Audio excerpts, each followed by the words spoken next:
O AVC é uma doença que causa grande impacto em termos populacionais. A doença é a principal causa de mortalidade no Brasil, a segunda no mundo, entre todas as doenças. E ela é, além de causar alto impacto em termos de mortalidade, ela é a principal causa de incapacidade física. Deficiência física adquirida. Isso em todo o mundo, inclusive no Brasil. E isso traz um grande impacto tanto para o indivíduo quanto para a sociedade em termos de custo. Então, para aquele indivíduo que sofre o AVC e para o governo e o serviço de saúde tem que pagar, porque às vezes o paciente depois sofre AVC, muitas vezes ele para de trabalhar, ele tem que ter alguém para cuidar dele, alguém da família também às vezes deixa de trabalhar porque tem que cuidar desse paciente. O AVC ele pode causar problemas de fala, então muitos pacientes perdem a capacidade de linguagem. Muitos pacientes ficam com alterações mentais, com depressão, com dificuldade de entender as coisas e resolver os seus problemas, por afetar a parte mental. E muitos pacientes, a maioria dos pacientes com sequela tem uma paralisia de um lado do corpo habitualmente, no braço e na perna, no lado contrário à parte do cérebro que foi afetada. Entre esses pacientes que ficam com um lado paralisado, cerca de 30% a 50% desses pacientes, após algum tempo, isso é variável de 1 mês até 6 meses, 1 ano depois do aparecimento do AVC, muitos pacientes desenvolvem uma rigidez. Aquele lado do corpo começa a se tornar muito rígido, com dificuldade de ele mobilizar, tanto na fisioterapia ou em casa mesmo, para ele fazer suas atividades. Isso atrapalha o funcionamento do paciente em casa, para ele fazer o que a gente chama de atividades da vida diária, que é tomar banho, para ele se vestir, para ele escovar os dentes, para ele pentear o cabelo, ou quando o paciente é muito sequelado, até para quem cuida dele, para fazer essas atividades, né? Para trocar roupa, para dar banho. Então esse lado que fica rígido atrapalha muito e às vezes isso, além de atrapalhar a mobilização daquela área, isso causa dor para o paciente e atrapalha, por exemplo, até o posicionamento do paciente para ele poder caminhar, para ele aderir a um programa de fisioterapia. Às vezes o paciente tem que colocar uma órtese, uma tala, e ele não consegue colocar porque aquele braço, aquela perna está muito rígida e muito desviada. Então isso seria isso que a gente chama de espasticidade pós-AVC. Os pacientes que sofrem de espasticidade pós-AVC, eles devem entrar num programa de tratamento. Todo paciente que tem uma sequela após AVC deve receber reabilitação, fisioterapia, terapia ocupacional, fonoaudiologia quando eles têm dificuldade de linguagem.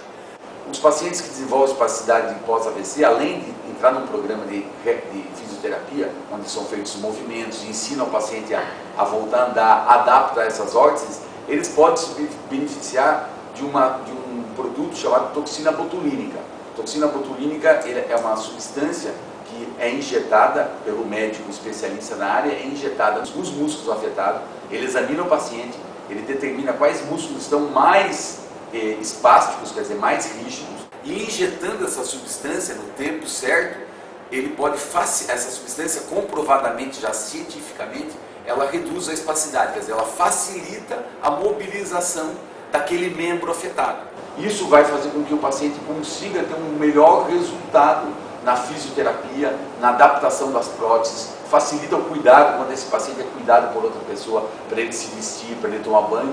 E quando o paciente consegue caminhar, ele vai conseguir caminhar com maior facilidade, com maior velocidade, ele consegue usar melhor o membro superior quando ele já tem alguma função.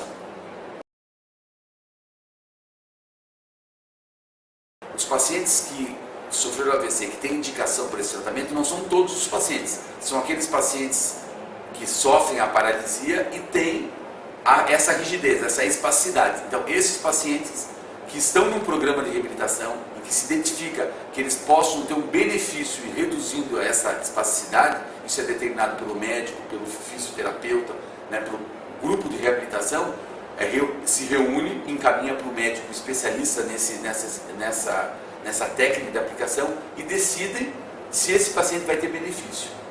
Basicamente, todos os pacientes que têm espasticidade potencialmente podem se beneficiar. Isso, voltando mais uma vez a falar, seriam em torno de 20% a 30% dos pacientes que sofreram AVC.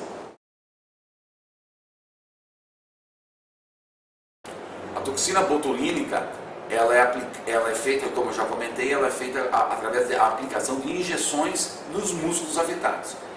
As injeções são bastante simples de fazer, não é uma injeção dolorosa, né? A dor é muito leve, é feita com agulhas muito finas, como agulhas da espessura de agulhas de insulina. Então é um procedimento pouco doloroso, pode ser feito em consultório, não precisa de anestesia, não precisa de nenhum cuidado especial, né? Praticamente todos os pacientes podem utilizar. O único cuidado, alguns pacientes que usam medicamentos anticoagulantes, eles podem utilizar, mas eles têm que fazer, que é comum em pós-AVC, os pacientes usando anticoagulação, tem que saber se eles estão na dose correta. Então praticamente todos os pacientes podem fazer num consultório médico. A aplicação é feita em múltiplos músculos, o médico vai determinar quais músculos são, numa mesma sessão. O procedimento geralmente de aplicação é rápido, a avaliação é um pouco mais demorada, mas a aplicação demora em torno de 15 a 20 minutos para se fazer. Não tem nenhum cuidado especial após a aplicação, o paciente pode ir para casa, deve fazer fisioterapia no mesmo dia.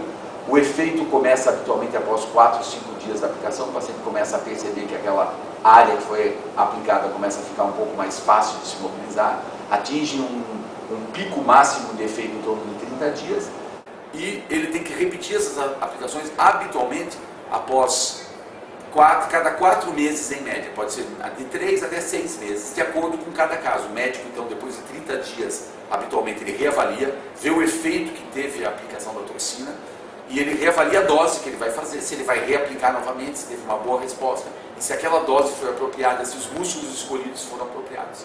E após ele remarca uma nova aplicação, geralmente a gente remarca depois de 4 meses.